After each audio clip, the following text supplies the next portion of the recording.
A new report released by the Nigeria's leading non-governmental organization, CLEEN Foundation, dedicated to promoting public safety, security, and access to justice, has revealed that law enforcement officials killed about 23 protesters in the August 2024 nationwide End Bad Governance protest. The findings were presented during a media briefing by civil society organizations, shedding light on the need for urgent reforms for the police. Ebua Uyi, report. The CLEEN Foundation report revealed that 23 protesters were killed by law enforcement officials during the End Bad Governance protests across Nigeria.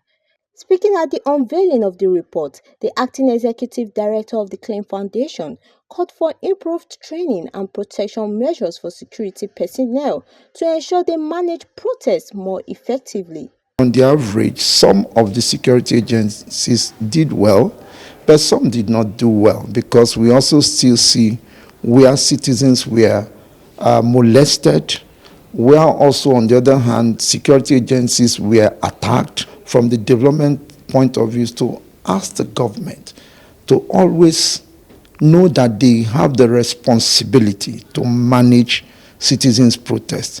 Police itself, who has the primary responsibility of keeping the internal security of Nigeria, and again being able to manage the citizen reactions and when they need to react, must be well equipped, and let them not just go just on the barrel of the gun. Let them be well equipped, protected. Stakeholders at the event stressed the importance of balancing law enforcement duties with protecting the rights of citizens, restoring public trust, and ensuring government accountability in handling protests. But it is important that you have credible leadership. There is no protest that can succeed without leadership. And by leadership, I mean with clear delegated roles. Who is responsible for what? When the media wants to speak and carry our messages, who is our spokesperson? What message is that person giving? And after all of this, have there also been an effort to sit with the government? Let's assume they do not know the issues. So we cannot assume that they know. So let's assume that they do not know the issues. Now that we have brought the issues to you, this is what we want. Then let's negotiate with the government. There's been an order, a standing order.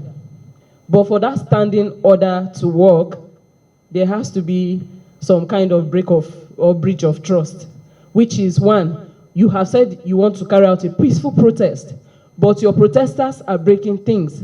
So what the implants will do is to get you to break things. We must begin to demilitarize our environment so that we can all be citizens who are working with human rights values and everything, and work for development. Stakeholders emphasized the need for comprehensive education for both protesters and law enforcement officials on their rights and limitations before protests occur. So we also need to go back to the grassroots. We need education, we need understanding, because if this certain group of people are here organizing a protest that is for the betterment and for the good of every Nigerian, what happens to the man out there that does not even know what a protest is? These are the people that I think our leaders and enemies of the nation are trying to exploit, because they go through the back. You're here trying to do a good work, organizing protests, trying to fight for the right of everyone, and then you see another group coming out as counter-protesters, trying to fight back what people have been trying to build. How do you draw the line between a peaceful protest and when the protests escalate? And how do the law enforcement officers come in? That's why we keep speaking about education.